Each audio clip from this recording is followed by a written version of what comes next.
Okay, guys. Now, आज के lecture में बिफोर वी डिस्कस और स्टार्ट विद यूनिट 5 प्रैक्टिकली हम लोग कुछ पॉइंट्स जो डिस्कस करते हैं लाइक मैप वाला और वो सारी चीज़ वो कैसे करेंगे वो मैं आपको बताता हूँ.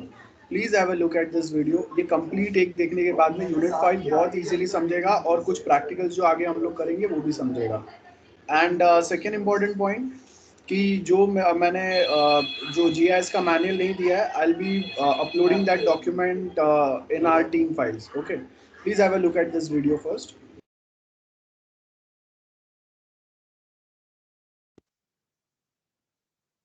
My name is Flora Vale. I'm a product engineer on the analysis and geoprocessing team. I focus primarily on data visualization to support spatial analysis, like charting and Pro, which we're going to explore quite a bit in today's session. And this is my colleague and friend, Dr. Lauren Bennett. She leads the spatial statistics team and manages and drives all the awesome development that's happening in the spatial stats and spatial pattern mining toolboxes in Pro. And our work intersects quite a bit because effective spatial analysis requires data visualization every step of the way. From exploring and getting to know your data so that you can really hone in on the appropriate questions to ask, to interpreting and making sense of your analysis results so that you can understand complex relationships in multiple dimensions, to communicating your findings effectively and honestly so that they can be useful, so that they can be used to actually make decisions and affect change. So let's back up a little bit. What is data visualization? Well, simply put, data visualization is the graphical representation of data. It's the use of symbols as metaphors to represent quantities and categories and context so that we can intuit proportions, trends, patterns, and comparisons. Here are some of the classics. You didn't think that you were going to make it through a data visualization talk at a mapping conference without seeing a Jon Snow cholera map, did you? I won't spend too long here, but the reason that you see a Jon Snow cholera map at every talk is because it was truly transformative. And every one of these examples, visualizing the data not only helped tell the story, but it actually made it possible to uncover things that would have been virtually impossible without visualizing the data. So Jon Snow, as most of us know, was able to identify a contaminated water tap and identify the cause of a cholera outbreak. Florence Nightingale was able to show that epidemic disease was causing more deaths of British soldiers in the Crimean War than actual battle wounds. Charles Menard elegantly put together many dimensions into one visualization detailing Napoleon's march, showing population, temperature, direction, time, all together in this classic visualization.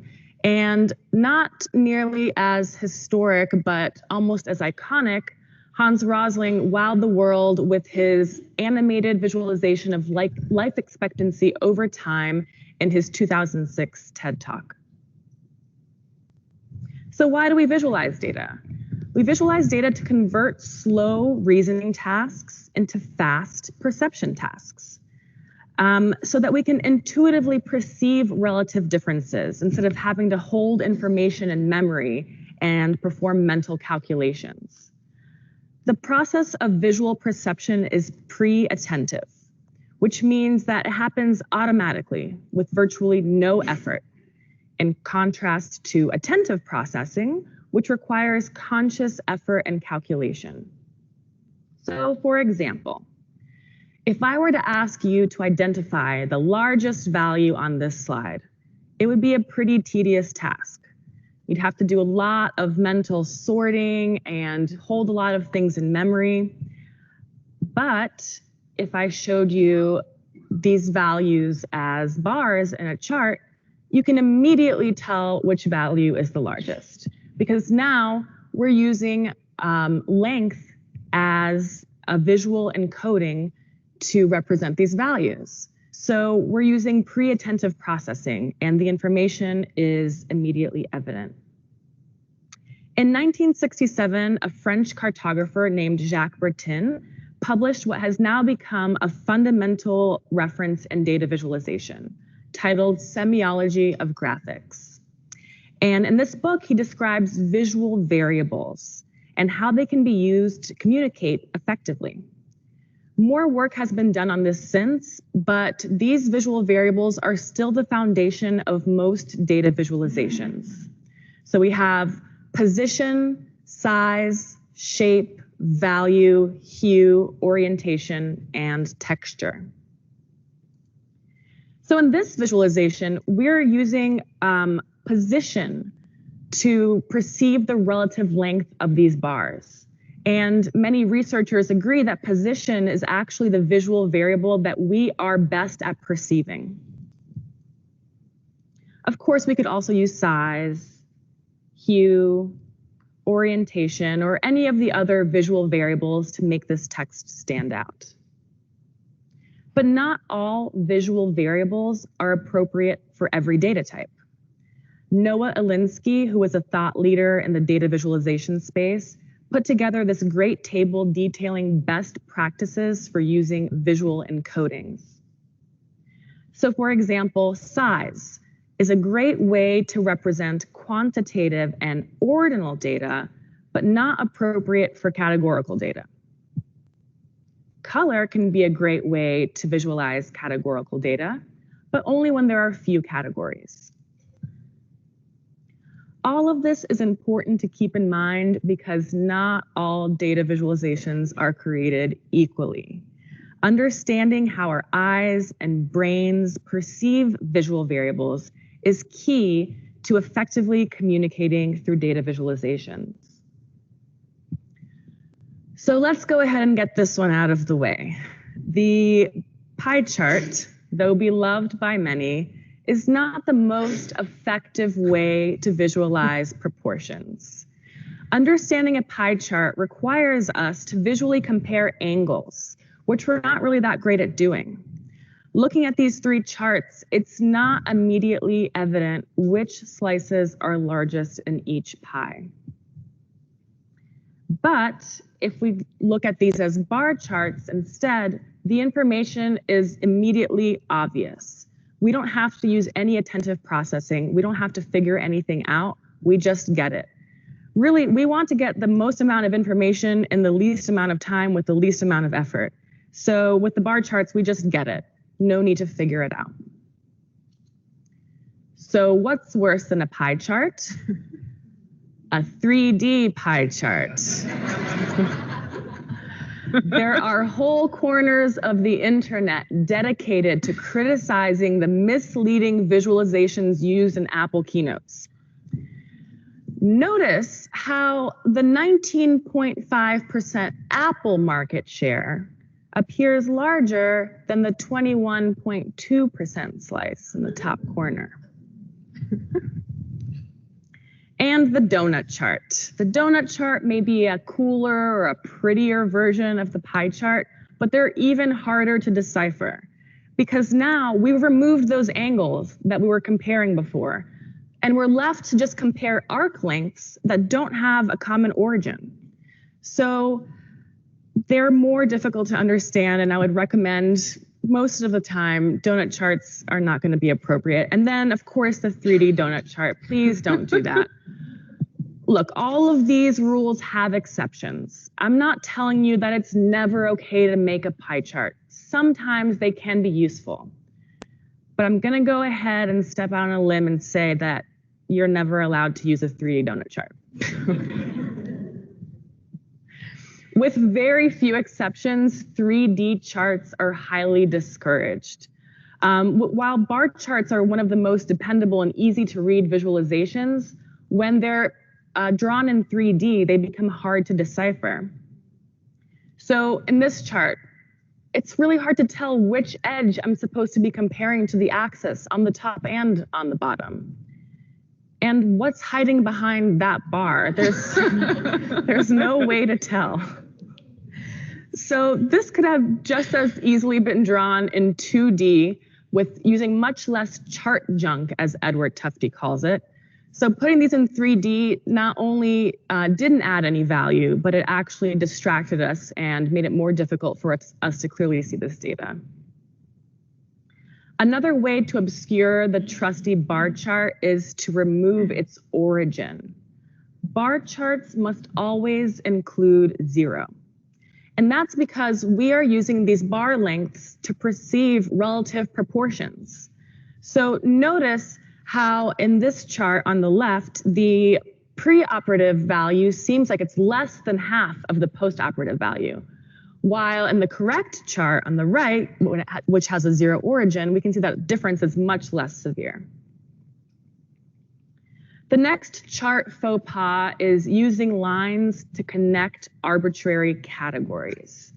So with few exceptions, lines should be used only to visualize change over a continuous variable, like time or distance. So using lines to connect discrete values like states doesn't really make sense. Bars, again, would have been a lot more appropriate for this visualization. Okay, here's our last chart crime of the day. There's this great website called WTF-Viz that I really enjoy, where people submit misleading, incorrect, or otherwise just terrible visualizations. And this one is a great example. So while line charts are a great way to show change over time, this one is doing a terrible job.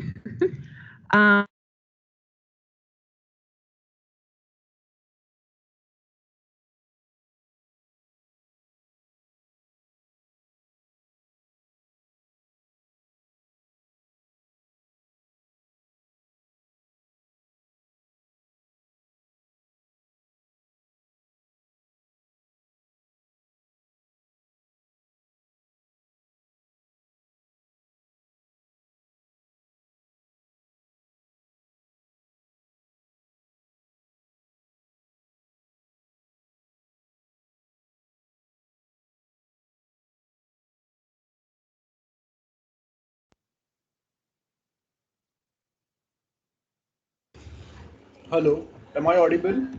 Hello, hello. Yes, sir. Yeah, Yeah. okay.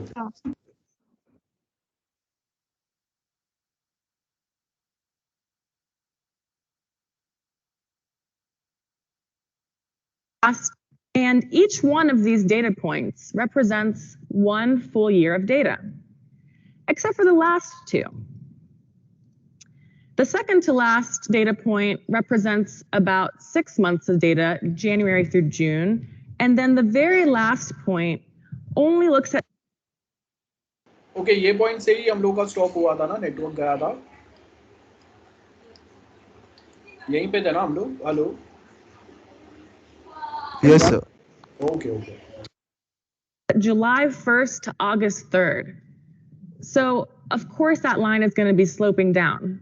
Comparing a whole year's worth of crime to 1 month worth of crime, we would hope that line would be sloping down. It's actually not sloping as much as it should be, really. Yeah. It's really hard to believe that this misleading visualization was unintentional. So now that we've had a little crash course in some of the do's and don'ts of data visualization, let's take a look at how we can effectively use data visualization throughout our spatial analysis workflows. So in addition to visualizing our data in 2D maps and 3D scenes, we can also use charts throughout the spatial analysis process to visualize distributions in frequency, category comparisons, relationships and correlations, and change over time or distance. So most of us are familiar with the importance of visualizing spatial distributions, but visualizing distributions in data space can be equally as important. Histograms are a great way to check if our data is normally distributed. A lot of analyses require normally distributed data. Also, when data is not normally distributed, we can't really trust some of these summary statistics like a mean, for example. So with normally distributed data, the mean falls in the middle of this bell curve because it's most representative. It's also the mode. But when data is not normally distributed, the mean is actually not representative of the data set. There's this example that a favorite comedian of mine, Bo Burnham, says in one of his specials that the average person has one fallopian tube. So there definitely are some people that have one, but most people either have 0 or 2. But if I just give you that average value, you're going to think that 1 represents the population.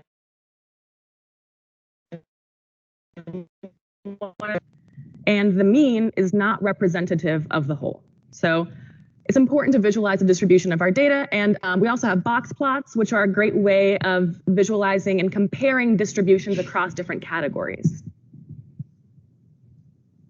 We can use bar charts to compare amounts across categorical data. We also can use stacked bars to look at part to whole relationships, since I'm not giving you pie charts. And we can use scatter plots to visualize the relationship between numeric attributes and to calculate linear trends. And we can visualize trends and cycles over time using line charts or data clocks.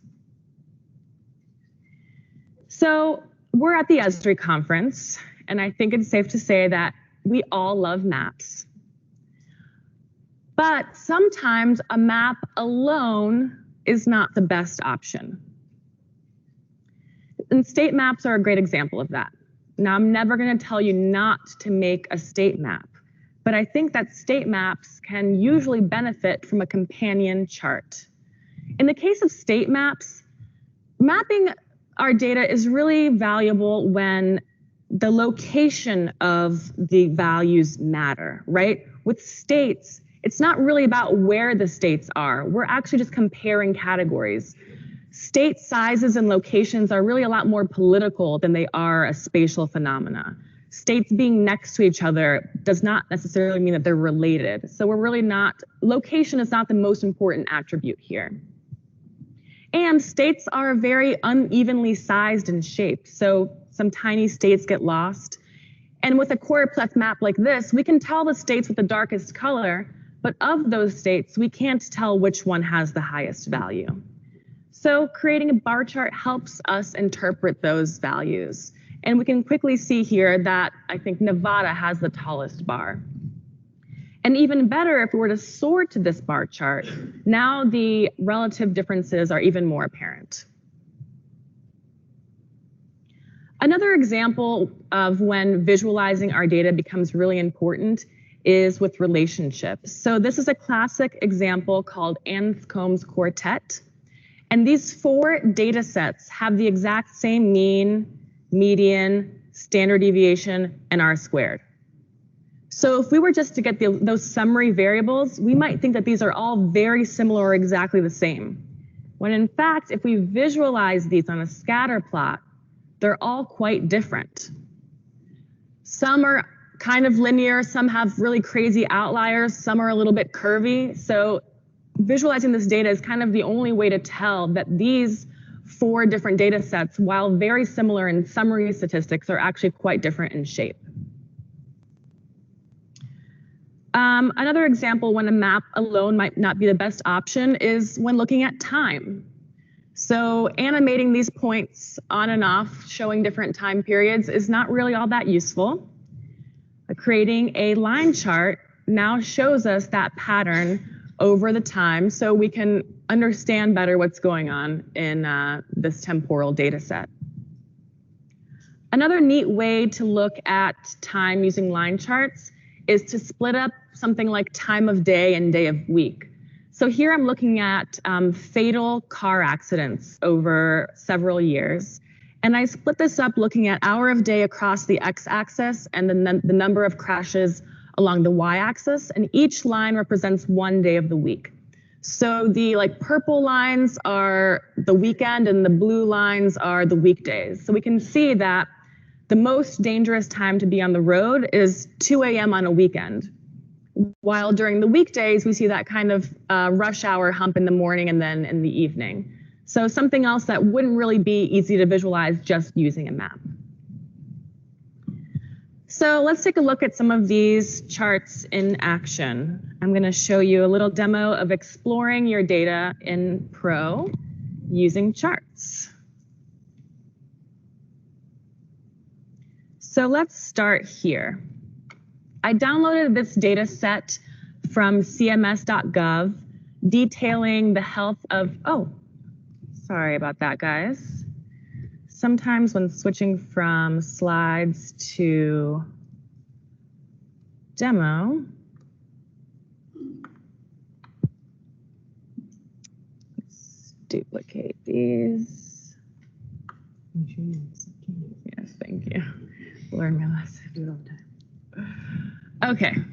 So I got this data set from cms.gov detailing the health of Medicare beneficiaries in each county. And looking at this table, I can't really make any sense of anything. So the first thing I do, of course, is put this data on a map. And here I'm looking at the average HCC score, which is an index used to measure the health of the population. So the higher the HCC score, the less healthy the population. The areas in red, the least healthy, areas in green, the most healthy. So now I already have much better understanding of this data set. I see the spatial distribution. I'm starting to see some visual clusters, but I want to explore this a little bit more. So the first thing I'm going to do is create a histogram and see if the HCC scores are normally distributed. Oops. So looking at average HCC score, we do see a nice bell curve. We can also show a normal distribution overlay here. And I can add the mean, median, and standard deviation lines to this chart. And it does look very nicely normal. If I look at a different attribute here, like number of beneficiaries, now we're going to see that it's very skewed. And that's kind of to be expected when we look at things like population, right? Most places have a smaller number, and then some outlier places, if I select here, we can see that, of course, it's LA, have a very high population. And there are some ways that we can deal with skewed data like this by using a transformation. So if I apply a logarithmic transformation to this data, then we see that it becomes normally distributed. So oftentimes when running analyses, when we're looking for linear relationships, but we're not able to find one, if we transform our data, we might be able to figure out how to best use it for our modeling purposes. So I'm also going to go back to our HCC score here. And now I want to look at another one of these health characteristics, like the percent of diabetes in the population. So if I put these histograms side by side, I'm going to select the tail in the diabetes chart, looking at the areas with the most diabetes, to see if it kind of falls in the same part of the chart with the least healthy population. And actually, while it kind of selects on this tail, there's more kind of happening in the middle. So now I'm going to use a scatter plot to see if there's actually any relationship between the health of the population and the percent of diabetes. So I'll create a scatter plot and look at these two variables, percent diabetes. I'll dock this over here so we can see everything at the same time. And so now we see that we do kind of have this positive correlation. We get an R-squared value of 0.61. And you can see that the colors of the counties in the map are actually maintained in the scatter plot. So the colors correspond to the HCC score. And that's already what I'm using on the x-axis. So if I change that to a different variable, like maybe high cholesterol, I can now see the relationship between high cholesterol, diabetes, and include HCC score as a third variable through the color of the points in the chart. I could also summarize this by state with a bar chart. So instead of having to create a summary table adding up every county in each state, I can just use state as the category for my bar chart and then look at something like the percent of diabetes and look at the average and maybe sort that descending, select the top few, and we see the states here that have the highest rate of diabetes. So that's just some simple data exploration of county data. Next, let's take a look at some exploration of some ocean data. So here I have some water quality readings in the ocean over depth. So we're looking at dissolved oxygen. And so we have many dimensions here. We have the location in both X, Y, but also in Z depth of the reading. We have the year and the month that the record was taken, and we have the level of dissolved oxygen. So what I've done is I've set up a range slider here to look month to month and have the chart looking at the annual dissolved oxygen. But we're only looking at 1 month at a time because we expect some sort of seasonal pattern. So I'm only interested in looking at how the years have changed for each month. So looking at here, let's say July, we can see the pattern of July's over year, and we can also see how the oxygen changes over depth. Looking at August, we'll see that the charts will update according to the range slider. Charts also will respect time sliders if you want to explore your data temporally in that way. And another thing that I wanted to show you here with the ocean data was something that I found looking at temperature. So I had this temperature data set, and I wanted to kind of do the same thing and check to see if temperatures in certain months had been increasing year to year. So I created a bar chart of temperature over year and one of month. So I was going through and selecting other way around. I was going through and selecting each month and seeing how that's changed year to year.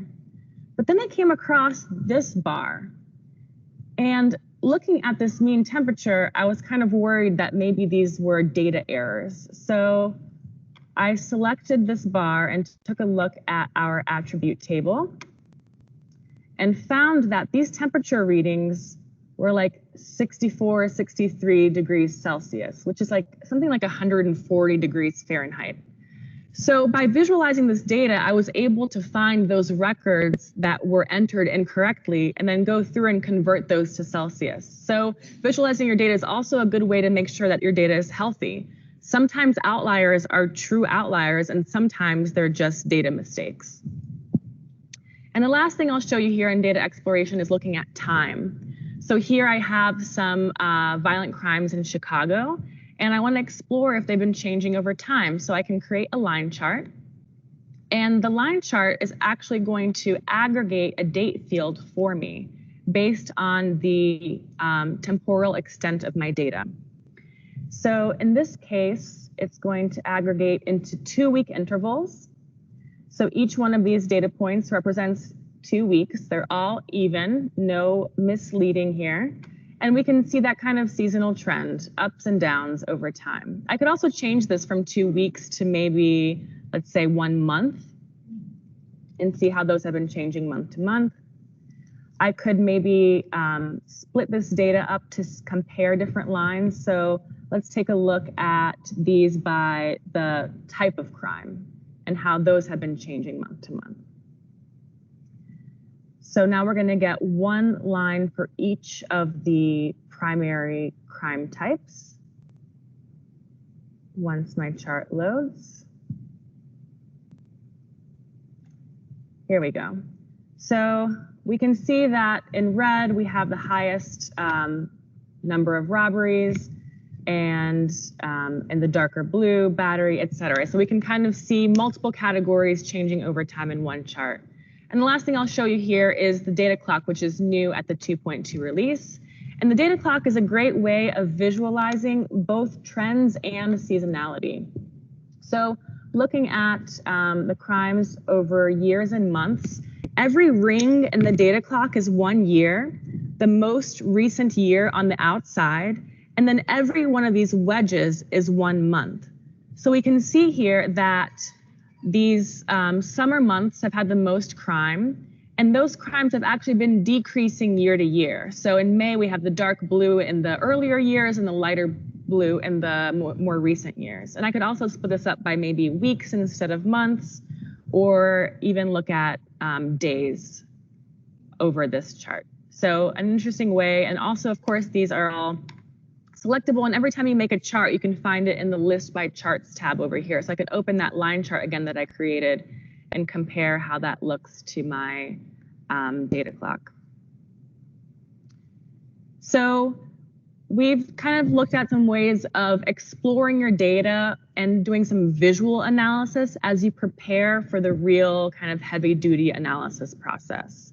So I'm going to jump back into the slides really quickly.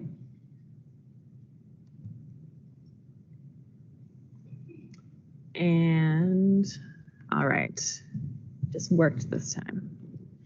So we talked about when a map alone wasn't the best option, but we also need to talk about when we need more than just a map.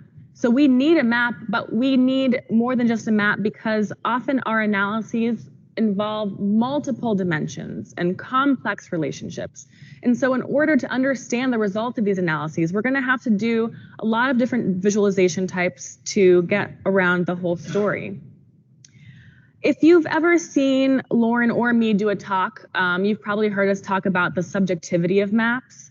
So we're looking at this data set again of crimes in Chicago, and looking at these points by themselves is not really telling us much. So we might do something like create a heat map. And a heat map definitely helps us start to understand the spatial distribution of these crimes. But as you can see here by the legends, these maps are actually the same density surface, just symbolized in different ways. So you have to be above, what is it, something like 1500 to be the darkest red in the chart on the right, and above, oh, I'm sorry, 1500 above 900 in the chart on the left. So the point being here that we have a lot of decisions that we make in how we visualize data, and we have a lot of responsibility. Just like with the charts, we can make misleading charts, we can also make misleading maps. And one way to get around that is to start to perform analysis. So something like a hotspot analysis helps us minimize the subjectivity of a visualization like this. But analysis not only helps us minimize these subjectivities, but it also requires some sophisticated data visualization, especially when we're including multiple dimensions, like in this example, time. So looking at a hotspot analysis over time is going to require the aid of a 2D map, a 3D map, and a long, complicated legend that we'll talk about in a little bit. Rude. Or a long, very useful legend. Thank you. Or when we're looking at multiple variables, like a multivariate analysis. We can use the multivariate clustering tools to find clusters in these multiple variables, but it's impossible to understand what the different clusters mean without a companion visualization. So let's take a look at some of these more complex analysis types and their need for data visualizations with some demos from Lauren. Okay. All right. So we're going to go through a couple of different examples of places where we've been collaborating with Flora to think about how we visualize the results of our analysis. It's very easy as analysts for us to get really caught up in the awesome algorithms that we're using.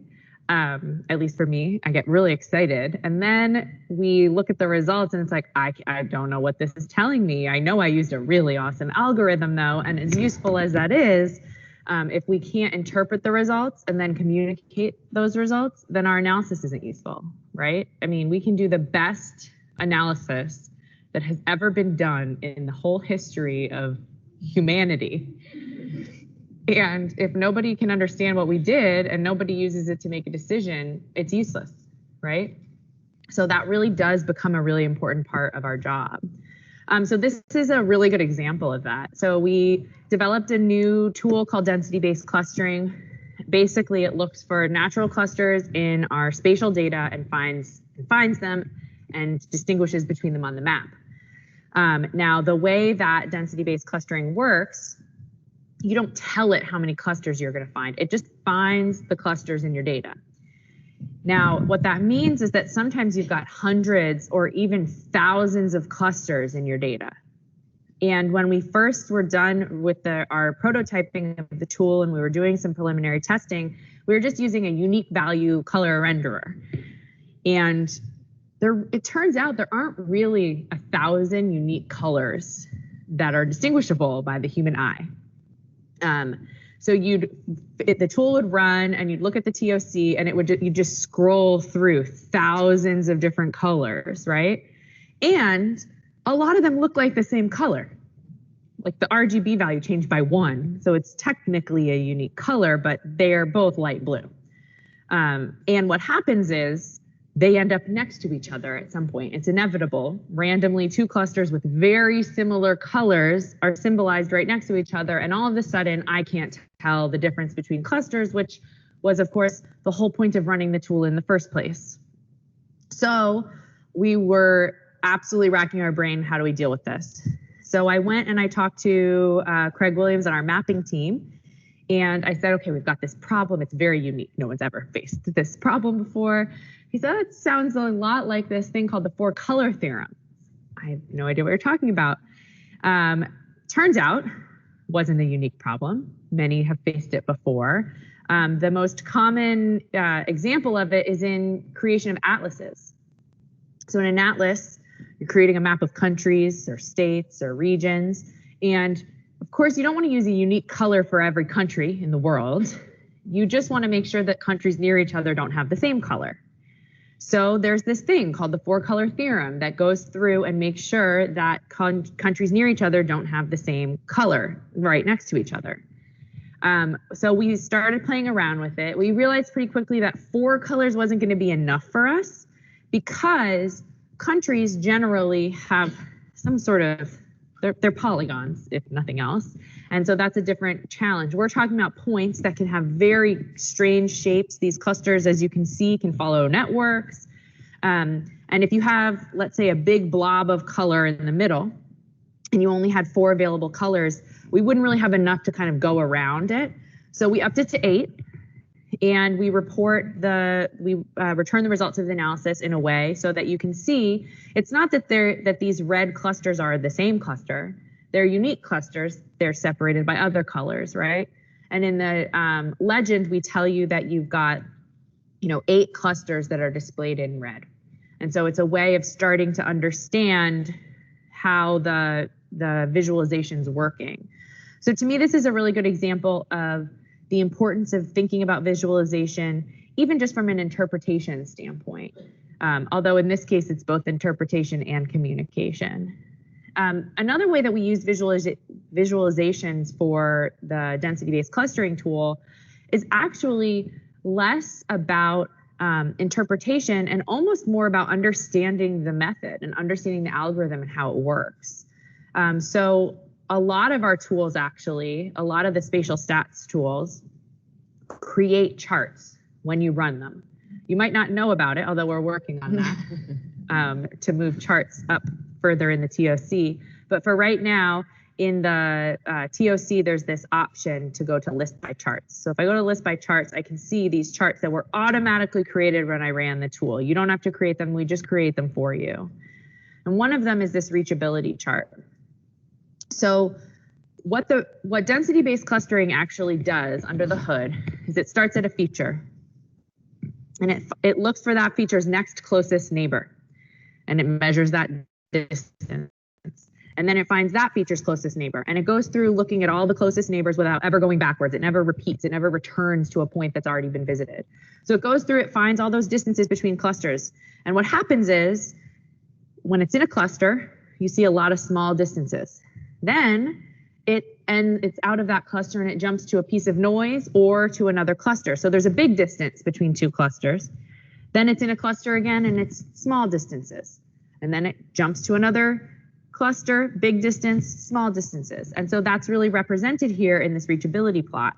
So the reachability plot, the valleys in the plot represent those clusters, and the peaks represent noise, right? We can see the small distances are the clusters, and the big different distances are features that aren't part of clusters or jumps between clusters. So for one thing, just seeing the reachability plot and starting to understand how it's being used to differentiate between clusters is very useful for us as analysts. A lot of times being able to look at charts is a great way for us to really deeply understand the way that the tools that we're using work so that we can explain it. I know that we've all faced, we've done this really awesome analysis. We're really excited about it. We show it to someone. They're like, okay, that's cool. Can you explain this to me? And we're like, yes. This kind of approach where we dig into those results and we really get a deep understanding of it is a really great way for us to be able to feel confident explaining it. In this case, it's also very useful for us in fine-tuning it. So the way that optics works, which is the method that creates the reachability plot when you run density-based clustering, is that there's a parameter called cluster sensitivity. And essentially what that's a parameter that's determining how sensitive do you want our clustering to be to peaks. So if you have very low cluster sensitivity, the peaks have to be really high in order for it to say this is one cluster, this is another cluster. So you can imagine if I made, in this case, I used a cluster sensitivity of 50. It goes from 1 to 100. If I used a cluster sensitivity of 2 or 3, it would probably find only a few clusters, maybe even just 2. It would probably group everything on the left-hand side of my chart here as one cluster, because those are all very small peaks, and it might just find this one blue cluster here over on the right. I might alternatively say, you know what, 50 wasn't good enough. I think this light blue cluster here is too big, and I want to find little differences in that cluster. I want some of those, albeit very small peaks, to start differentiating between even smaller clusters. And so I could up that cluster sensitivity to like 75 and see if it's doing a good job. And so I can also use the chart to help me fine tune my analysis. So it plays a couple of different roles in this case. All right, so that's density-based clustering. Another really good example of where charts are and visualization is absolutely critical is this one. This is the results of our spatially constrained multivariate clustering tool. So this is a tool where you give it a bunch of different variables. This is oceans data. And we've got a bunch of different attributes of these sample points in these various areas of oceans all over the world. And what we wanted to do was find regions that are similar in terms of these various attributes, right? So we ran spatially constrained multivariate clustering using 6 variables, created 6 clusters, and we get this result. I'm sure you'd all agree this is a very useful result. I've learned a lot about my attributes and all of the different characteristics. I have a yellow group, I have the blue group, a red group. By itself, this is not very useful, right? We know where the groups are, but I can't say anything about them, and I'm not going to go into a meeting talking about the yellow group, right? So an absolutely critical part of this is how do we tell somebody about these groups? So when we first started working on this tool, which was actually quite a while ago, we were thinking about this, where we'd have a summary for each variable. So in this case, this is a different, luckily you will never see this anymore. So this is an old PDF report that we created. But let's say the variable was about reading scores. And it says that the average for all of the reading scores was 90, but the blue group was 91. So it's a little above average. And the red group was 88, a little below. And the green was a little above also. It looks like it was a little above 1. Okay, so this is very interpretable. This follows all the rules that Flora just went through, right? A lot of attentive processing required there.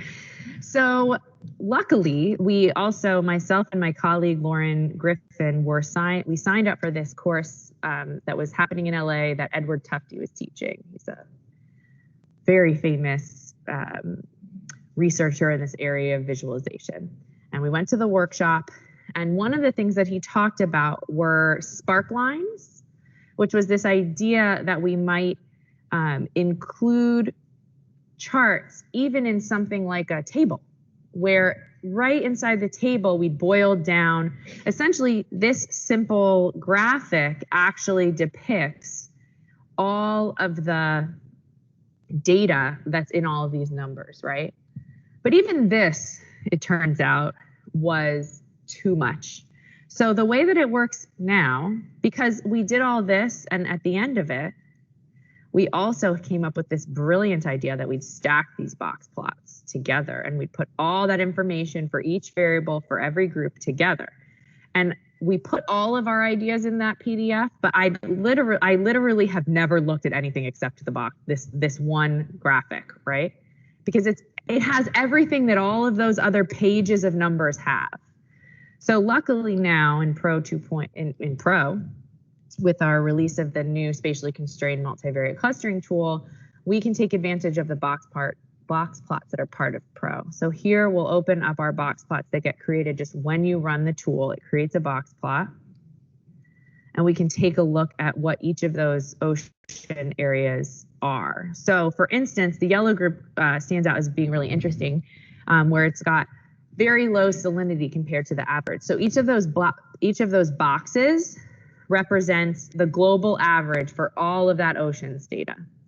And then the lines represent where those groups fall in relation to that average, right? So we can see that what the tool was able to do was pick up on those landlocked oceans, essentially, that have a very different signature, particularly based on salinity. Or we can see, for instance, the orange oceans down here that have high levels of nitrate and silicate. So we can see kind of what the characteristics are of each of these groups that get created. This was an analysis done by one of my colleagues, and he was trying to do some modeling, and he just started exploring his data. And the reason he ended up running grouping in the first place was because one of the relationships he was trying to model, he was trying to create a model, and he noticed that the relationship between temperature and salinity was very complicated, and that not all of the ocean samples were following the general pattern. And he saw, when he looked at this, there was this clear area where the relationship, right, between temperature and salinity doesn't kind of follow the natural pattern. And that is exactly what the grouping analysis, the spatially constrained multivariate clustering tool found, right? It found that those same features to be part of this distinct group. So the last example I want to look at is looking at space and time. So this is another really good example where we went into it, I don't want to say blind, but we weren't totally sure about all the challenges we were going to face when we started to visualize the results of our analysis. So this is looking at power outage data in Houston, and it is what are called momentary power outages. So it's the power flips off for just a second and it goes back on. It often is related to like a tree branch rubbing up against a power line, something like that.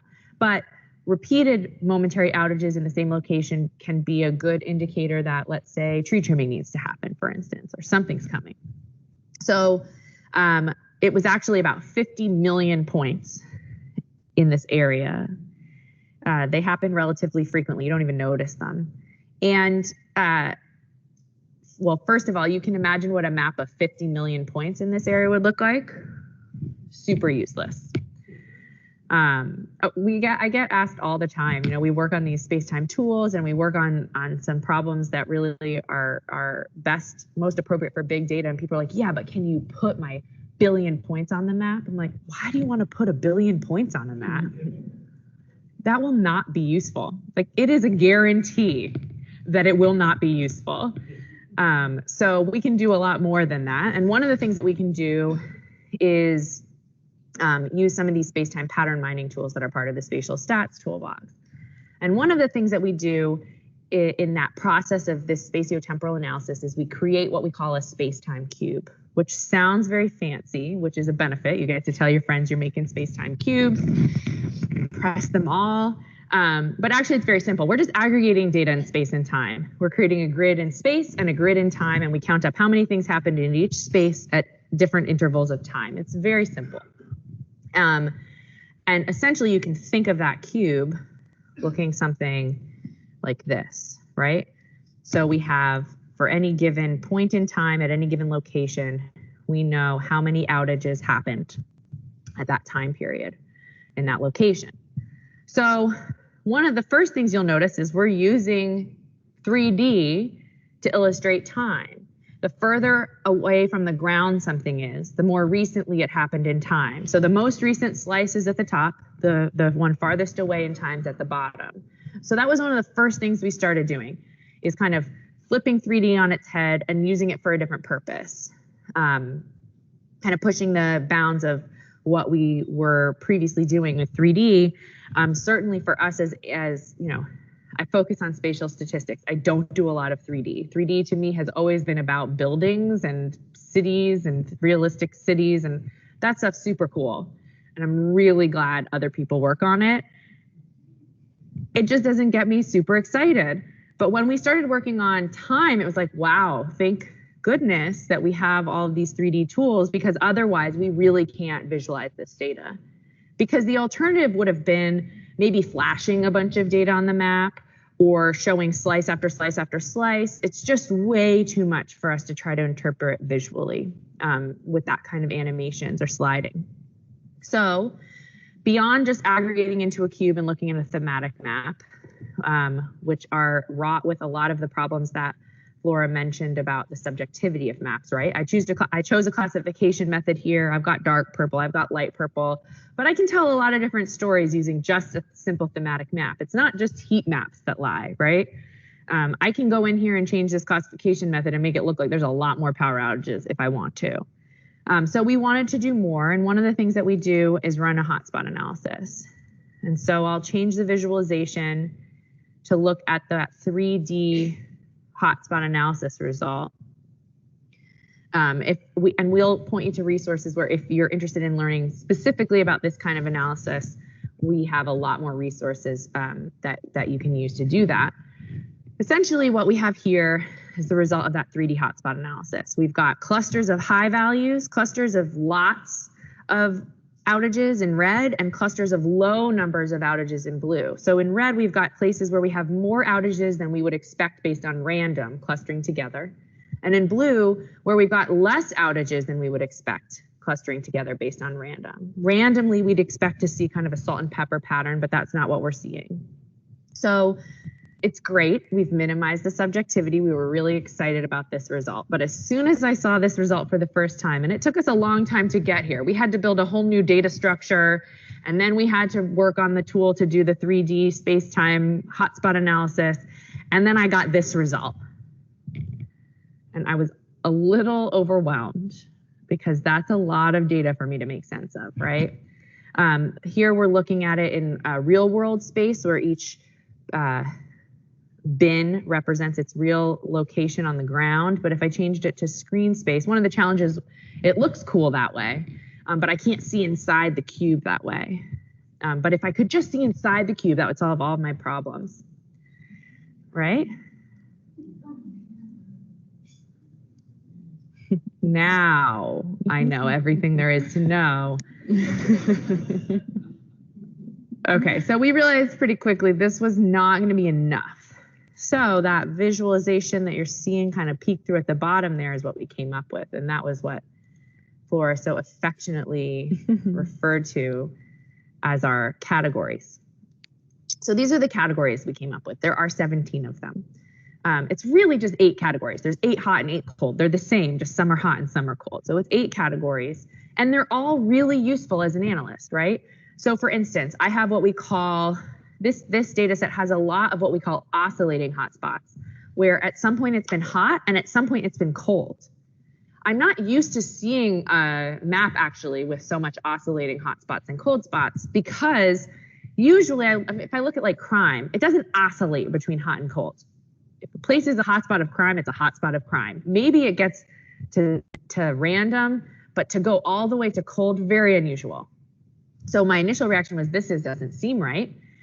But the idea here is that we're essentially boiling down. I think about it like we're boiling down that whole cube. We're smushing it down and giving you one way of interpreting that cube based on the trend at each location over time. So for instance, if we turn back on the 3D, we can see what it means to be an oscillating hotspot. We can see that in those oscillating hotspots have been both, they've been nothing, they've been hot, nothing, hot, cold, hot. They finished hot. What makes them an oscillating hotspot is at the end, in the most recent time period, they're hot. There's a big focus in this tool on what's most recent, because a lot of the times we care most about what's most recent, right? Similarly, we have a category called a new hotspot. So the new hotspot, if we take a look at just those new hotspots, we can see cold, nothing, cold, and only for the first time ever in the most recent time period was it hot. It's never been hot before. It's almost like an alert. I want to know about that place. What's going on there, right? So we learn a lot. I did find out when I was exploring this that through some charts that the pattern actually makes a lot of sense. The fact that we're seeing oscillating makes a lot of sense because this is a very seasonal thing. We see more power outages in stormy months. So when I showed this, I did this analysis working with the customer. I was like, I'm a little worried about these oscillating hotspots. I was like, oh, that makes perfect sense. This is a seasonal thing. And we see the highs here and the lows there. I was like, well, this is why we work together, subject matter experts, people who know how to use the tools. It's a symbiotic relationship.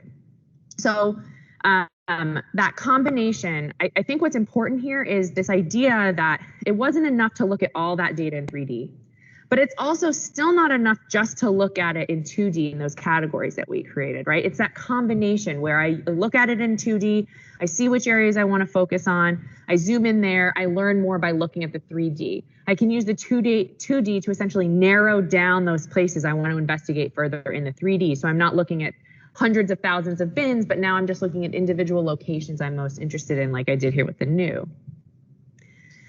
Now, all that said, as much as these categories are incredibly useful to us as analysts, I mean, I would frankly like to have more categories.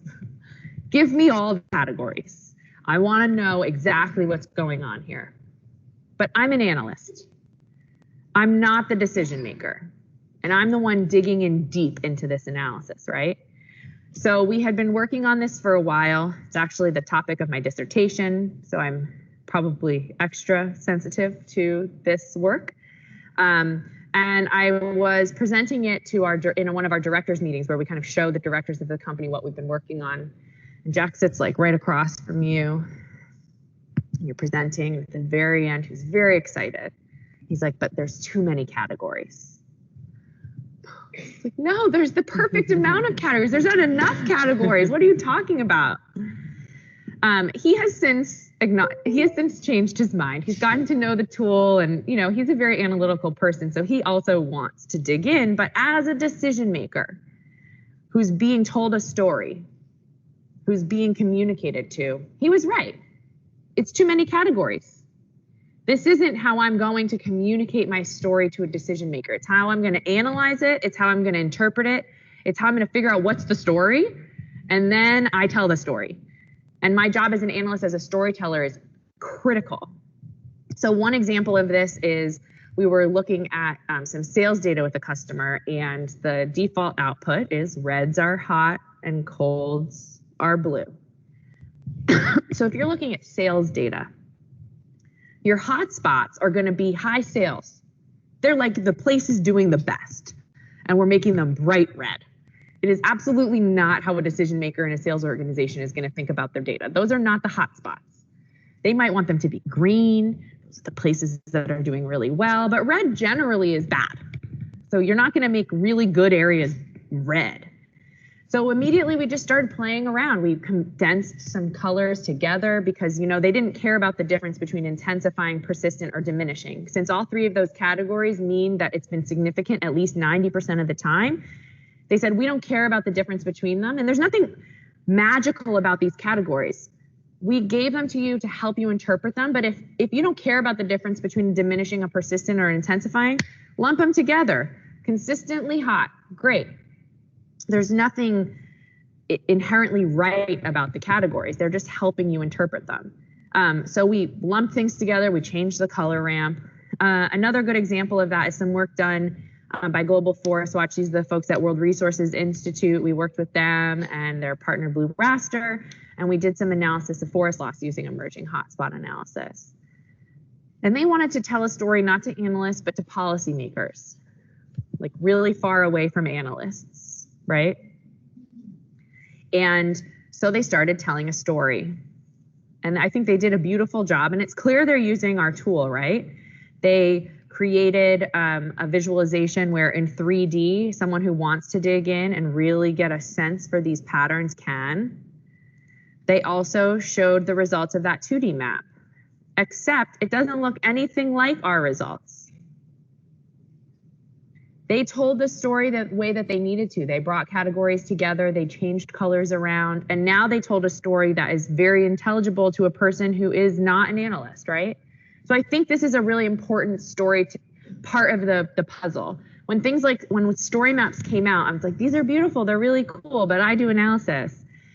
And very quickly I realized that actually this is going to be one of the most important tools in my tool set, because it all comes back to this idea that it doesn't matter how great my analysis, if nobody uses it, if I can't communicate it, then it's irrelevant.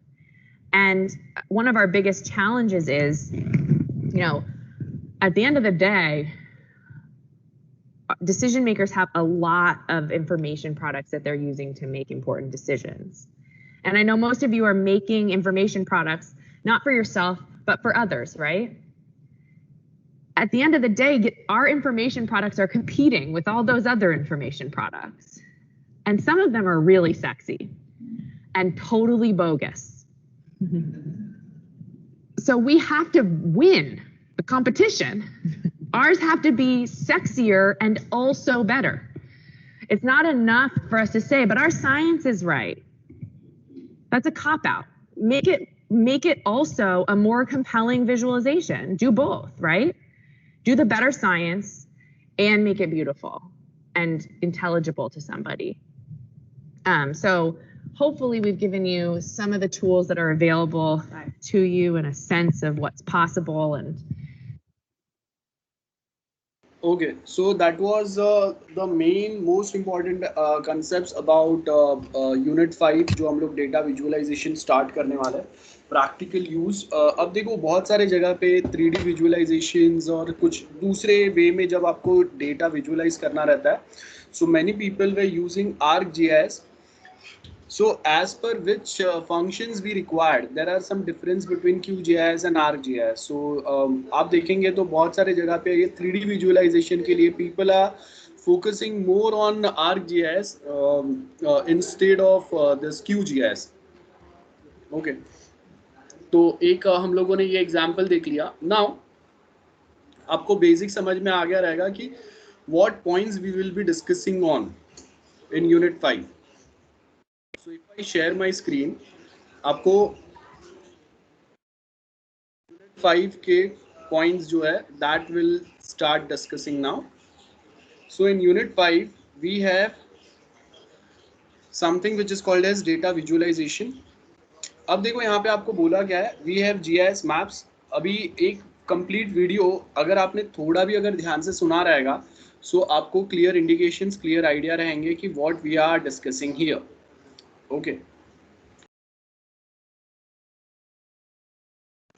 So first of all we are talking about visualizing something. तो आपने कोई database बनाया, वो database को आपने एक raster या vector map के साथ connect किया है और वहाँ पे आप information represent करने की try कर रहे हैं.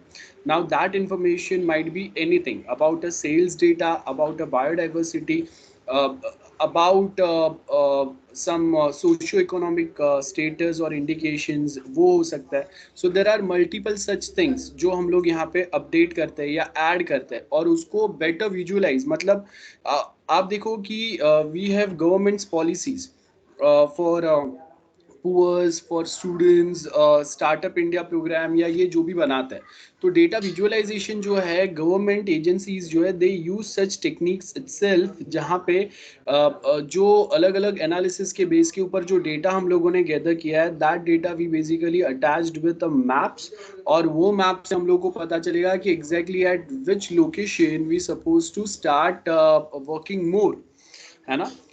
कहीं पे आप देखो कि जैसे कहीं पे अगर पेंडेमिक सिचुएशंस अगर बढ़ रहे हैं तो कहाँ पे बढ़ रहे हैं, तो उसके लिए भी governments are using such GIS technology itself through which they can easily analyze कि okay we have a pandemic situation, or situation is worse at this location, or situation is controlled and at this specific location, and what are the main points which we have followed at both the location, or what steps we have followed at both the location, तो कहाँ पे क्या difference है, why something is more better than something which is more worse।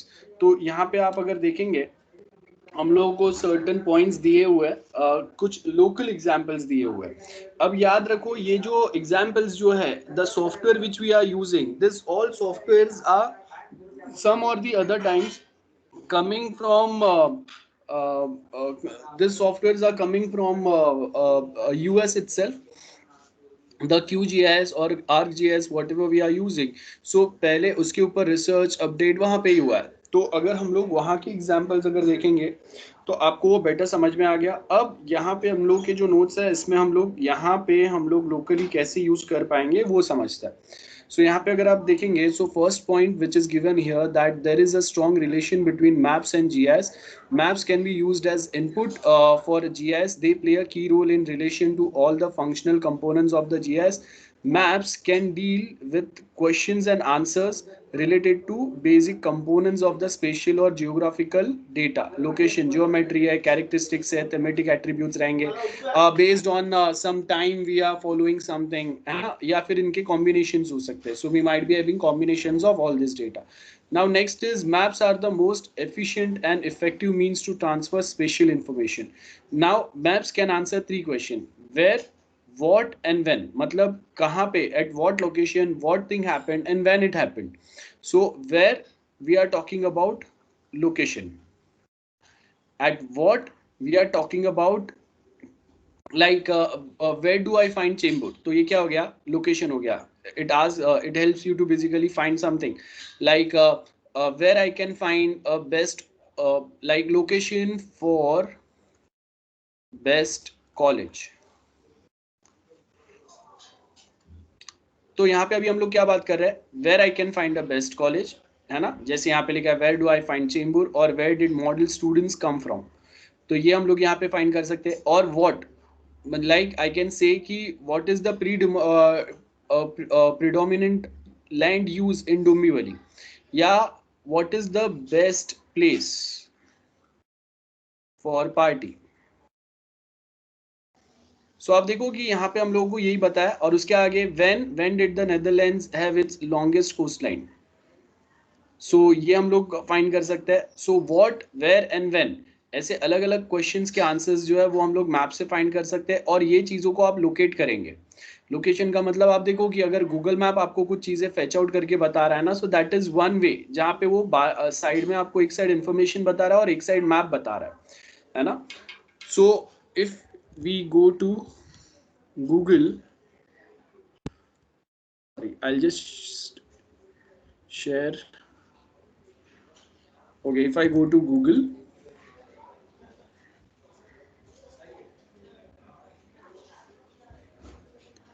now if I search like Raheja college, अब यहाँ पे क्या होगा, it shows me some points, right, जहाँ पे आपको मैप बताया जाएगा। Like if I go to map, so यहाँ पे क्या होगा, वो जो स्पेसिफिक कॉलेज है जो मैं सर्च कर रहा हूँ उसका मैप आएगा। And besides this map we have multiple such information, so how we are going to represent something, है ना, वो यहाँ पे आपको दिया है। देखो if I click on something, यहाँ पे आपको उसका information बता रहा है, and the main place we have which we have searched वो यहाँ पे red में mark है, उसके आजू बाजू का certain information आपको दे रहा है। now we have searched about some places, तो इसके आजू बाजू में कौन से प्लेसेस है वही बता रहा है, रोड्स के बारे में आपको ज्यादा इंफॉर्मेशन नहीं दे रहा है। है ना. So that's a way of data visualization कि how we are presenting something, क्या हम लोगों को रिक्वायर्ड है. अब यहाँ पे अगर आप देखेंगे the map, as you can see in this point, the map user can locate geographic objects while the shapes and color of the signs and symbols representing the object inform about their characteristics. Like as you can see at this place, I'll just share my complete screen. So if you look at this place, so यहाँ पे देखो आपको क्या दिया है, we have some hall, तो उसका location अलग है. बिग बाजार है तो देखो यहाँ पे आपको दिख रहा है इसका आइकन जो दिया है वो अलग है.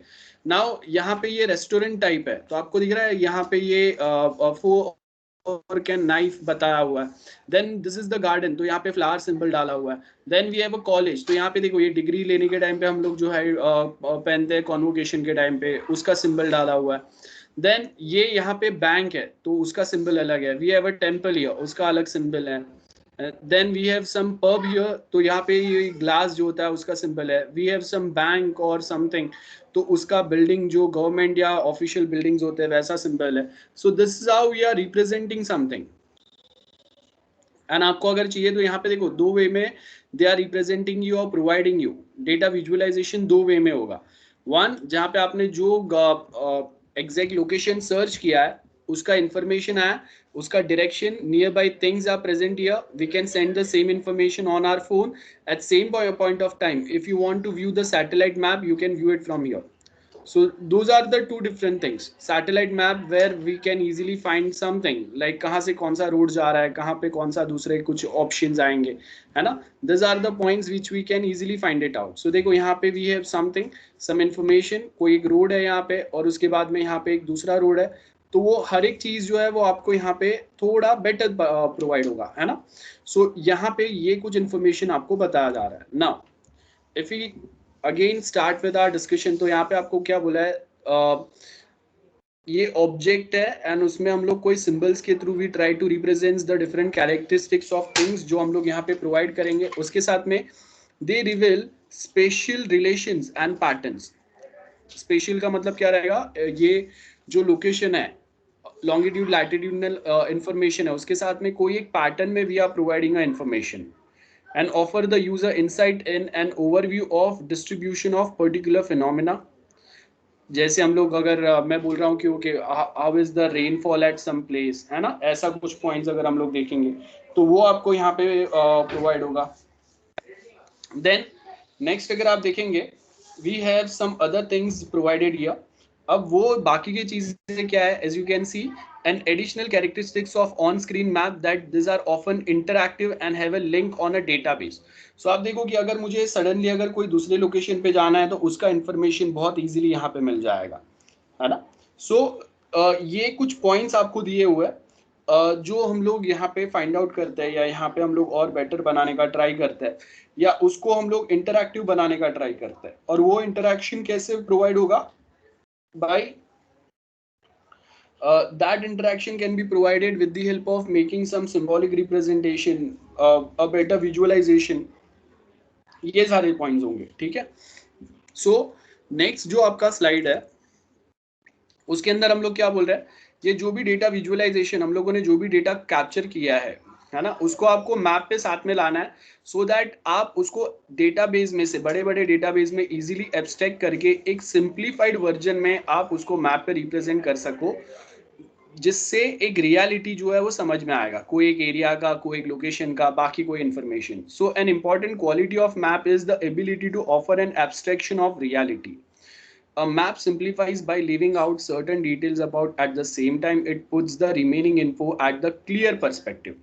So like when we try to search about a college, तो सिर्फ उसने कॉलेज नहीं बताया, अगर आप आजू बाजू में कोई एक लोकेशन पे हो तो that location you can easily find it out, तो आपको इजीली पता चलेगा. For example to represent the number of students per country, boundaries of the country and symbols are sufficient, no need to show cities there or mountains there, है ना, rivers or other phenomena. तो आपको अगर सिर्फ यहाँ पे क्या find करना है, कोई कंट्री से कौन से कंट्री के बाउंड्रीज कनेक्ट हो रहे हैं, सो वो टाइम पे बाकी के अननेसेसरीली इंफॉर्मेशन की जरूरत नहीं है.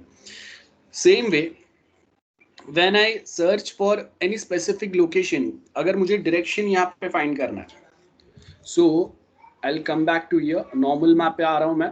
अब देखो यहाँ पे ना आपको कोई बड़ा रूट नहीं बता रहा है। When I click on direction, यहाँ पे देखो ये डायरेक्शन है, so when I click on direction, अब मेरा जो मैप है वो चेंज हो गया। This is another type of map, so visualization is changed, so it will track my current location या कोई दूसरा लोकेशन, और वहां से फिर वो मुझे बताएगा कि फाइनली मुझे अगर कहीं पे जाना है तो वो कहाँ पे जाना है मुझे, और उसका टोटल मेरा डिस्टेंस टाइम कौन सा होगा, कौन सा रूट मैं पकड़ूंगा। सो अगर मैं यहाँ से सपोज ट्रेन से अगर जाना है, सो वो रूट बताएगा। कार से जाना है तो that route will be provided here, है ना। आपको वॉकिंग जाना है तो वो रूट यहाँ से प्रोवाइड करेगा। गेटिंग? देखो आपको अलग अलग रूट्स, मतलब when I was not discussing about a direction, वो टाइम पे map was different, and when I searched for a direction, the map representation has changed. So क्या चीज, क्या इंफॉर्मेशन कभी बताना है वो हम लोग यहाँ पे बताते हैं। हर बार सारे इंफॉर्मेशन प्रोवाइड करना इज नॉट रिक्वायर्ड, सो वही हम लोग बता रहे हैं। Map can be defined as a representation or abstraction of geographic reality, a tool for representing geographic information in a way it visual या फिर हम लोग इजीली समझ पाए। सो यहाँ पे अगर आप देखेंगे एक एरियल फोटोग्राफ लिया हुआ है, जैसे अभी मैंने आपको बताया था एक सैटेलाइट मैप जो था वैसा, एक नॉर्मल मैप आपको दिया हुआ है। सो यहाँ पे आपको क्या बोला है, we have some ITC building and map of the same area shows all visible objects. अगर हम लोग यहाँ पे सैटेलाइट इमेज अगर करेंगे तो आपको रियल में पता चलेगा कि वो एग्जैक्टली आजू बाजू में क्या चीज़ें हैं। आप एक बेटर विजुअल बेटर वे में एरिया को समझ पाएंगे। और उसके साथ में यहाँ पे देखो अगर कोई park car, small temporary building, ये सब आएगा। Weather is well at the time of the day, तो ये भी आपको इन्फॉर्मेशन अगर रिक्वायर्ड है तो वो भी आएगा। मैप द ओनली अब यहाँ पे क्या बोला है, map only gives the outline of the buildings and the streets in the surrounding. It is easier to interpret because of the selection and omission and classification of the features. The symbolization chosen highlights are buildings. Additional info not available in the photograph has been added, like कोई एक major street name, कोई एक building का address है, कोई दूसरा। अब देखो यहाँ पे मैप के ऊपर हम लोगों ने जो यहाँ पे सैटेलाइट मैप के ऊपर जो इन्फॉर्मेशन यहाँ पे प्रोवाइड नहीं किया है वैसा कुछ यहाँ पे हम लोग हाईलाइट कर रहे हैं।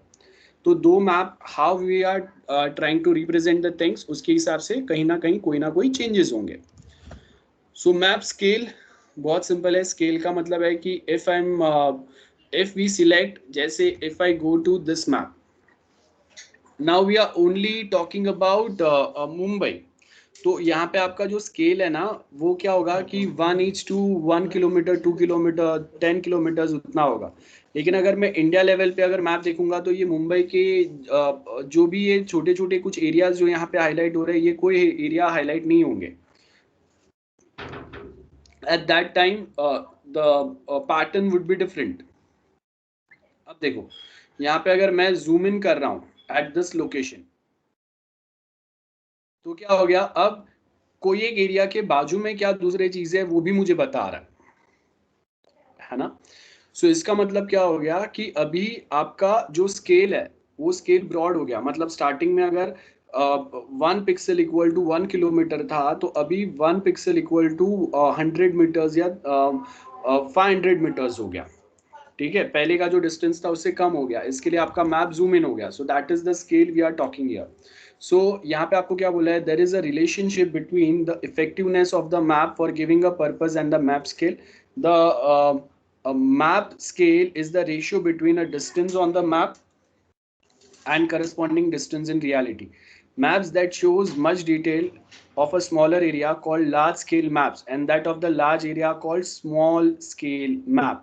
मतलब 1 pixel equal to, if I write 100 kilometre और 1 पिक्सल इक्वल टू 10 किलोमीटर, मतलब मैं बहुत बड़ा मैप बता रहा हूँ। इफ आई राइट 1 पिक्सल और 1 सेंटीमीटर, सॉरी यहाँ पे I will write 1 mm on map is equal to 100 metre. तो मतलब मैं एक छोटा सा एरिया का बड़ा स्केल हम लोग बता रहे हैं ना, मैप को बड़ा बता रहे हैं। अगर मैं 1 mm इक्वल टू 100 किलोमीटर लिख रहा हूँ, मतलब मैं इंडिया लेवल का मैप बता रहा हूँ। और इसके आगे अगर हम लोग 100 किलोमीटर से अगर 1000 किलोमीटर पे अगर जाएंगे या वैसा कहीं पे जाएंगे तो फिर क्या होगा, वो स्केल आपका जैसा बड़ा बनते जाएगा वैसा आप बड़ा एरिया रिप्रेजेंट कर रहे हो, वर्ल्ड मैप बता रहे हो, कोई दूसरे कंट्री का मैप बता रहे हो। सो 1 इंच टू माइल ऐसा कुछ हम लोग बता सकते हैं, 1 सेंटीमीटर 1 mm, ये हम लोग का स्केल इंडिकेशन रहेगा। तो the advantage of using a scale in digital environment is that its length changes when the map is zoomed in or enlarged before printing.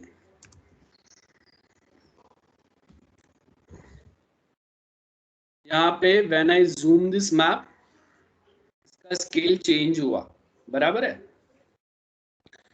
I'll say यहाँ पे इसका जो स्केल है उसमें चेंजेस क्या है, I can say changes are like we have 1 mm equal to 100 meters। अब मैं अगर इसको और जूम इन करता हूं, इफ आई जूम इन मोर, तो अब यहाँ पे अगर मैंने इसको और जूम इन किया तो अब क्या होगा, आई say 1 mm equal to 10 metre और 50 मीटर्स। तो जैसे जैसे आप जूम इन करते जाएंगे आपका स्केल जो है वो क्या होगा, और छोटा होते जाएगा, है ना। Then as you can see here at this point, आपको यहाँ पे कुछ पॉइंट्स जो पता हुए वो क्या है, the map are divided into topographic map and thematic map. Topographic map जो होता है इसका मतलब क्या रहता है और थीमेटिक मैप का मतलब क्या रहता है।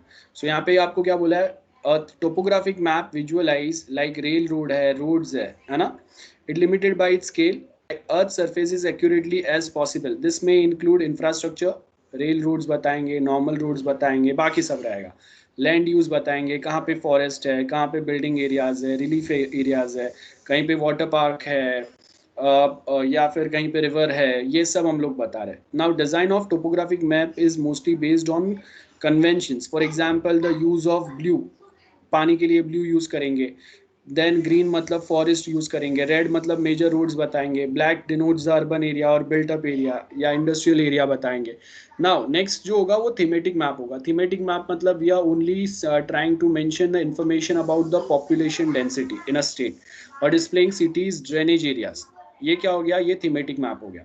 Now the design of this thematic map is based on the set of cartographic rules. Cartographic मतलब मैप बनाने का हम लोग का जो पैटर्न है, डिजाइन है, वो क्या है, तो इसको कार्टोग्राफिक ग्रामर भी बोलता है। मतलब आप जैसे अगर कोई पेंटर अगर या एक डायग्राम समझ लो आप एग्जाम में बना रहे हो, तो वो डायग्राम आप जितना क्लियर बनाएंगे सामने वाले को जो आपका पेपर चेक कर रहा है उसको इजीली समझेगा।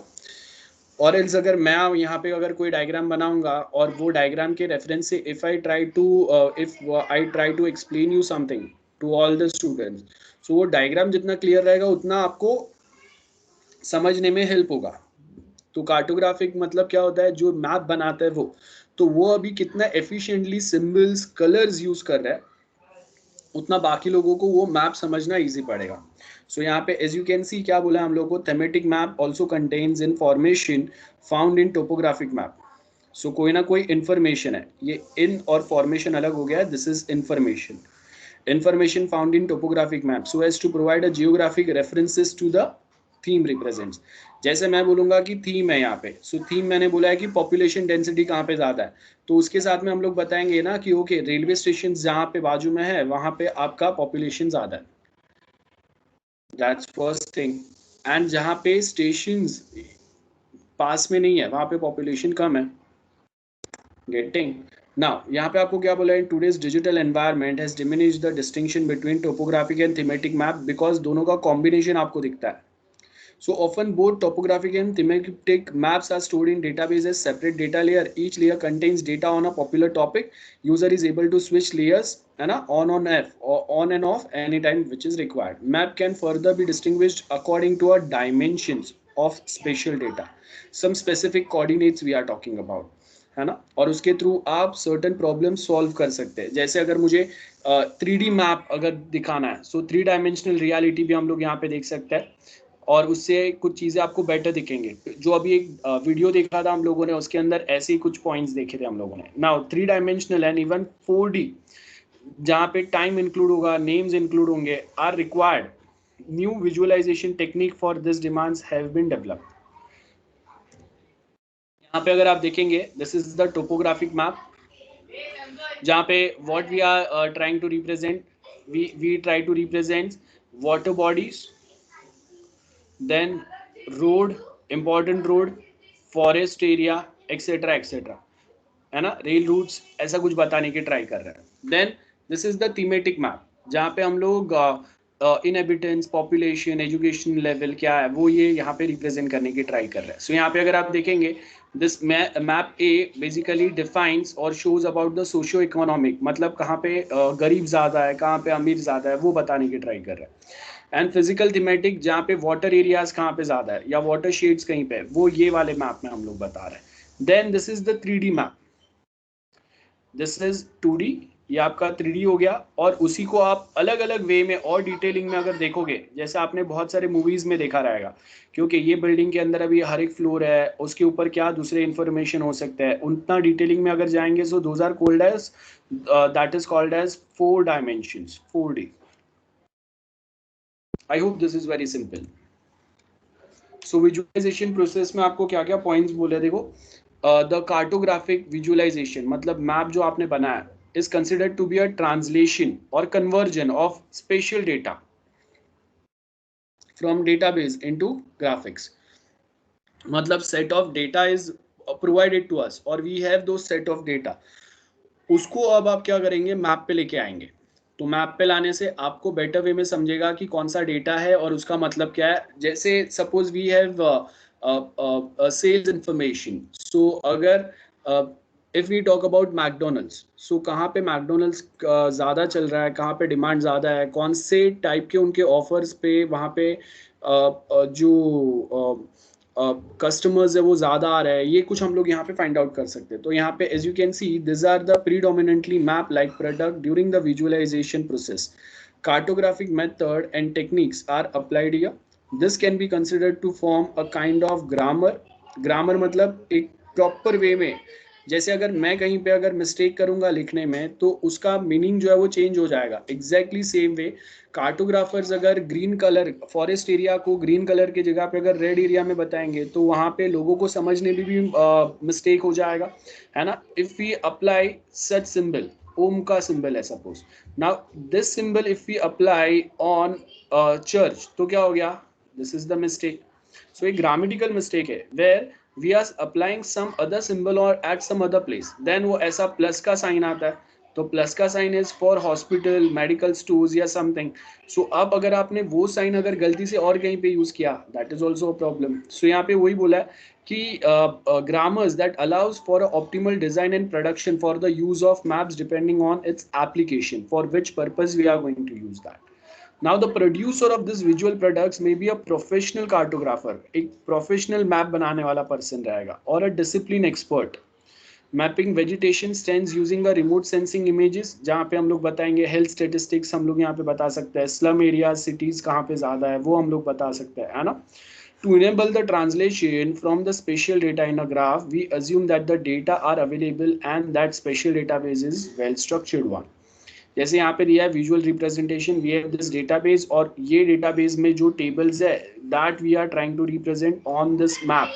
So better way में we can understand, as you can read in this statement as well, translation of a spatial data into a maps guide by how to say what to whom and is it efficient or effective or not.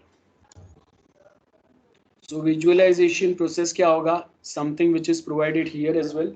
Visualization मतलब क्या हो गया, the visualization process can vary greatly depending on where in the spatial data handling process is taken a place and the purpose for which it is needed. आपको कोई research के लिए required है, कोई पॉलिसीज अप्लाई करना है, आपको कोई नए बैंक को अपने ब्रांचेस स्टार्ट करना है, कोई होटल्स आपको स्टार्ट करना है. सो फॉर होटल या बिजनेस स्टार्ट करने के लिए ऑल्सो वी कैन से कि okay visualization can be created during any phase of spatial data handling. They can be simple or a complex one, while the production time can be a short or a long. So if I say कि हम लोग यहाँ पे 10 years का जो popular census calculate होता है, based on this we are trying to make or prepare one map. So time पे the things are going to be different here. So some examples, as you can see here, are the creation of the full traditional topographic map. Now newspaper map हो सकता है, sketch map हो सकता है, map from electronic Atlas हो सकता है, animation वाले हो सकता है ना, जो सिटी पे कुछ ग्रोथ अगर हो रहा है वो बताएंगे कि धीरे धीरे, आपने बहुत बार देखा रहेगा ना कि slowly slowly we have started developing or putting something more. So 3D views of a building or a mountain or even a real-time map displays of a traffic condition, जैसे Google Map आपको बता रहा है. Quick view of part of database and map used. Then visualization can also be used for checking the consistency of acquisition process or even the database structure. Now, the visualization examples from different phases in the process of spatial data handling demonstrate the need for an integrated approach to geographic informatics. Now, environment to which the visualization process is executed can vary considerably. It can be on a standalone personal computer पे चल सकता है, network पे चल सकता है, या internet पे चल सकता है, जैसे हम लोग गूगल मैप यूज करते हैं. तो अलग अलग वे में हो सकता है. नाउ नेटवर्क पे चलने का मतलब है कि if I visit to some mall और सम अम्यूजमेंट पार्क, तो उसमें आपको कुछ मैप मिलेगा या प्रोवाइड होगा, it is there for that location only, तो उनके ही नेटवर्क में वो चलेगा सिर्फ. Next we have is a visualization process is guided by how do I say what to whom. So how refers to a cartographic, that is a mapping method and technique. I represents cartographer जो map maker है. Say का मतलब होगा कि communicating in a graphical format, है ना, अलग अलग symbols use करेंगे on spatial data that is on specific coordinate. What refers the spatial data and its characteristics. जैसे अगर मैंने अभी रहेजा कॉलेज सर्च किया, तो एक जो एग्जैक्ट लोकेशन के ऊपर हम लोगों को वहाँ पे रेड मार्क बताया ना, we got a red mark. और वो रेड मार्क का मतलब क्या था, the location you have search it is at this location. So for instance whether they are a part of qualitative या quantitative nature, whom refers to the map audiences, बराबर है, किसको हम लोग रिप्रेजेंट कर रहे हैं, पर्पस क्या है उसका. Then map for a scientist हो सकता है जो अलग अलग रिसर्च पर्पस के लिए यूज कर सकते हैं, तो यहाँ पे आपका टॉपिक एम अलग रहेगा. If you are providing something for childrens, तो वो टाइम पे हम लोग अलग वे में रिप्रेजेंट करेंगे. So visualization purely depends on for what purpose we are making or providing those maps. So a visualization process should be tested on its effectiveness to the propositions, how do I say what to whom, and we also add is it effective way or not, जहाँ पे उसको समझ में आ रहा है. सो हम लोग क्या करेंगे, we take a feedback from the map user, knowledge about the effectiveness of a cartographic solution, and we can decide कहाँ कहाँ पे improvements की ज़रूरत है, जब हम लोग अपने खुद के maps define करते रहेंगे. And we also take recommendations for a future applications, बराबर है, जिससे आगे हम लोग और बेटर मैप बना सके. तो visualisation process is always influenced by several factor. What will be the scale of the map, छोटा स्केल होगा या बड़ा स्केल होगा. स्मॉल स्केल का मतलब बिग मैप. याद रखो, if scale is small 1 mm equal to if I say 10 kilometres, मतलब एक छोटा सा बॉक्स में आप बड़ा एरिया बता रहे हो तो बड़ा मैप होगा. If I say 1 mm equal to 100 meters, that means this is large scale. तो यहाँ पे क्या होगा, इफ योर स्केल, यहाँ पे ये देखो, ये स्मॉल, ये आपका क्या हो गया, स्केल का साइज चेंज हो गया, तो यहाँ पे आप लार्ज मैप बता रहे हो. एंड यहाँ पे you are defining small map या स्मॉल एरिया का मैप बता रहे हो, है ना, बड़े साइज में. Areas are dealing with topographic और थीमेटिक डेटा, ये हम लोगों ने देखा. क्वांटिटेटिव या क्वालिटेटिव वे में हम लोग बता सकते हैं. Quantitative means exact percentage or something, exact numbers of something. Qualitative means using a colour or something to represent something, है ना, ये आएगा. So how do I say what to whom and is it effective or not. So अगर आप यहाँ पे देखोगे, this sentence guides the cartographer, a map maker. यहाँ पे अगर आप देखेंगे, word means the information, cartographic information. So ये कार्टोग्राफर है. आई, हाउ मीन्स ये सेम चीजें हम लोग कैसे मैप के ऊपर बताएंगे. To whom, to users. This users might be school students और एम्प्लॉयज हो सकते हैं, और गवर्नमेंट एजेंसीज हो सकते हैं, और साइंटिस्ट हो सकते हैं, और many other people like that. और वो इंफॉर्मेशन कितना इफेक्टिव होगा उनके लिए, और वो जितना इफेक्टिव रहेगा उतना आपका success ratio is increased. Cartographic rule. So as you can see, we have few cartographic rules here. So cartographers have all kind of tools available to visualize the data. This tool consists of functions, rules, and habits. Now, algorithms used to classify the data or to a smooth a polyline are example of this function. Rules मतलब क्या रहेंगे, basic symbols कहाँ पे क्या use करने हैं, those are the basic points. Standard rules कौन से standard symbol है वो बताएंगे हम लोग. पोजीशन कहाँ पे होना चाहिए, स्केल पोजीशन कंपलसरी होना चाहिए, लेजेस बताने चाहिए, नॉर्थ ईस्ट एरो जो है वो आपको बताना है कि नहीं, रिलीफ मैप अगर बताना है शेडेड पार्ट में बताएंगे, हैबिटेट्स या बताने कुछ ट्रेडिशंस बताना है तो कोई अलग अलग एरियाज यूज करेंगे. Like to represent water bodies we use blue colours, mountains के लिए we might be using a brown colour, land अगर कोई फॉरेस्ट एरिया है will be using a green colour for that, industrial area के लिए we might be using a black colour, so or red color for them. So those are the points. So visualization strategies है, visualization strategy में क्या होगा, visual communication. So in visual communication main function of the map is to communicate geographic information, that is to inform map user about the location और वो location पे the nature of geographic phenomena we have.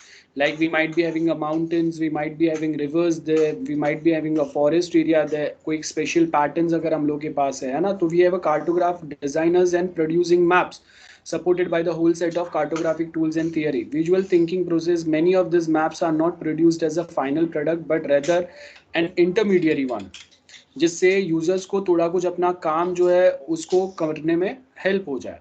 So it is not the only communication tool but also become one of the tool जहाँ से आप कुछ चीजें समझ सकते हैं. For example, spreadsheet software used commonly in office today are the mapping capability. तो हम लोग वो spreadsheets में जो भी data enter करेंगे उसको हम लोग map करके बता सकते हैं. For example, we have created a spreadsheet for D-Mart. तो मैं बता सकता हूँ कि मुंबई में how many D-Mart stores are there और कौन से store में हम लोगों का कितना sale हुआ.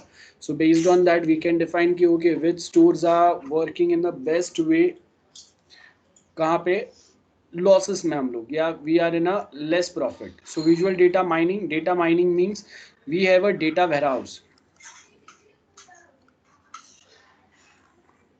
Now data warehouse मतलब collection of databases. Collection of database को data warehouse बोलेंगे.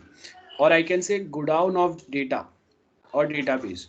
And out of this godown, if I try to fetch some data based on some algorithm, उसको हम लोग बोलते हैं data mining. So we used one or the other algorithm to fetch the data from this godown or from the data warehouse. Data warehouse is combination of two types of data, current data plus historical data. ठीक है. So current data जो होगा उसके ऊपर transactions apply होंगे. This will change. Current data will keep on change, and historical data is only historical data जो भी रहेंगे is only for future analysis. कि okay last year we have Holi festival, वो टाइम पे ये प्रोडक्ट का इतना सेल हुआ था. So we might assume कि similar sale might appear this time as well. So that is the historical. So data warehouse is collection of two types of data, current data and historical data. Current data, अभी हम लोगों ने ये नया कुछ stock order किया, we have left with this much capital for now. ये stock हम लोगों को नया मंगाना है, that is the current data which keep on changing. If I analyze कि okay लास्ट होली में क्या सिचुएशन था, अभी हम होली में क्या सिचुएशन है, लास्ट फेस्टिवल दिवाली में क्या कितना सेल हुआ था हम लोग के, which type of products demand was more, तो वो क्या हो गया, that is the historical data जिसको एनालाइज करके अभी हम लोग कोई डिसीजन लेंगे. सो ये दोनों डेटा वेयरहाउस में दो टाइप के डेटा आपके स्टोर्ड है और उसमें से जब आप काम के इंफॉर्मेशन फेच करते हैं, getting like if I say कि okay last Holi which products demand was more at Borivali's DMart, so वो हम लोगों ने एनालाइज किया एंड उसके बेस के ऊपर then again I will fire one more query कि okay now if the demand of white color clothes are more, तो अभी हम लोग के पास स्टॉक में कितने व्हाइट कलर के क्लोथ्स है. So as you can see, we have data, visual data mining. This thinking process is accelerated by the continued development in hardware and software. Media like DVD, then internet allow dynamic representation and also user interaction. This went along with the changing scientific and societal needs for the georeference data. As for maps में हम लोग कुछ चीजें बता सकते हैं, है ना? So as you can see, users now expect immediate and real time access to the data. जैसे अगर मैं कहीं पे चेक कर रहा हूँ, like if I want to visit some restaurant or a store, तो whether that restaurant or store is open or not, or it is closed, so वो हम लोग यहाँ से बता सकते हैं. Now data that have become abundant in many sectors of the geo info. This abundance of a data seen as the paradise by some sectors. और ये जो है ना is a major problem in other sector. We lack the tools for a user-friendly queries and retrieval when studying the massive amount of spatial data produced by the sensors and which is now available via www. So कुछ information जो आपके पास बहुत ज़्यादा थे, कुछ information जो हम लोग के आगे कभी ज़्यादा use नहीं होते थे, या अगर चाहिए तभी हम लोग प्रॉपरली यूज नहीं कर पाते थे, तो with the help of internet as a medium we can store it somewhere and same we can link with the already available maps जहाँ पे हम लोग कुछ चीज़ को और बेटर वे में बता सकते हैं. So as you can see we have a new branch of science is currently evolving to deal with this problem of abundance in the geo discipline. It is called a visual data mining. That is data mining. और वो mining जो होगा वो आपको map पे दिखेगा in chart pattern, it will be visible. Data mining means extracting data from the godown of data. Data warehouse, database का मतलब होता है कलेक्शन ऑफ टेबल्स, मतलब डेटाबेस होता है. अब ऐसे बहुत सारे डेटाबेसेस को जब आप कलेक्ट करेंगे it becomes a data warehouse, जिसमें बहुत बड़े अमाउंट का एक पूरा डेटाबेस का कलेक्शन होगा. Concentration of a database at some one location. So वो होगा यहाँ पे, और उसमें से जब आपको एक एल्गोरिदम फायर करके you try to fetch some required और इम्पोर्टेंट इंफॉर्मेशन, वो आपका विजुअल डेटा माइनिंग होगा. So we have visual strategies as well here at this point. तो अब वो विजुअल स्ट्रेटजीज जो है वो क्या है? As you can see we have interactive and dynamic. Now this development has been given the term visualization and enhanced meaning. Modern computer technology can facilitate the process of making visible in real time. Like if I say कि I have booked a Ola cab, तो real time में मुझे पता चलेगा ना कि वो driver कहाँ पे पहुँचा है.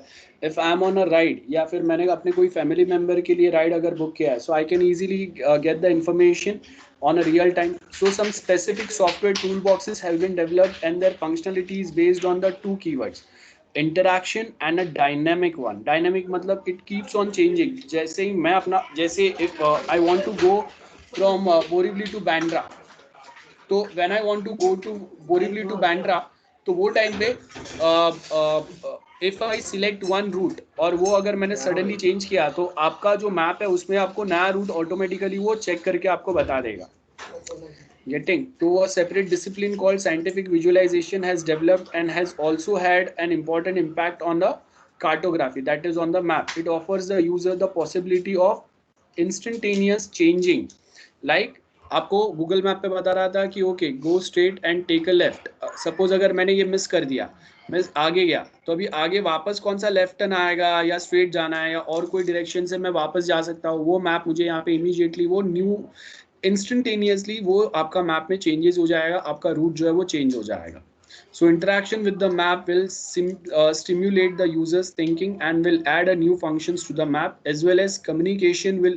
अब देखो communication means आप Google Map पे देखोगे you always find one voice asking you कि okay now next left turn or right turn at 100 meter, है ना. ये सारा चीजें जो है वो आपको वहाँ पे आएगा.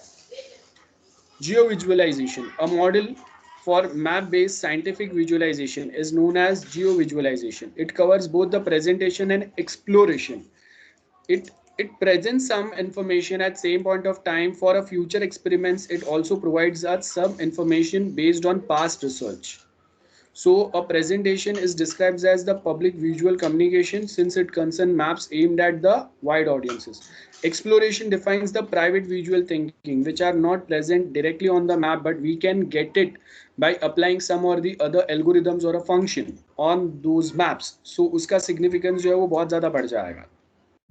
Getting now आप देखोगे ये private visual thinking means if I suppose I want to open a hospital at some location or hotel at some location or pub at some location. So what is the best location? इसके लिए we'll be using this visual, private visual thinking. Or if I want to open a school or some other businesses, और अगर जैसे आप देखो कि अगर हम लोगों को कोई एक फैक्ट्री अगर स्टार्ट करना है, so which is the best location? Nearest आपका रेलवे स्टेशन कितना दूर है, ये सारे फैक्टर्स हम लोग कंसिडर करते हैं. तो those are the private visual thinking कि okay if I want to open a McDonald's here, so do we have any school or college nearby, or do we have a crowd who will visit at this place? So if I आप देखो कि if we think about some village area or a rural areas, so वहाँ पे the average income of people is very less, or I can say most of people comes from the BPL family, below poverty line. So if most of people comes from this way, अब वहाँ पे it's not advisable to open a McDonald's. Okay, so that is what I mean by visualization strategy. So as you can see, private visualization thinking and public visualization क्या होगा?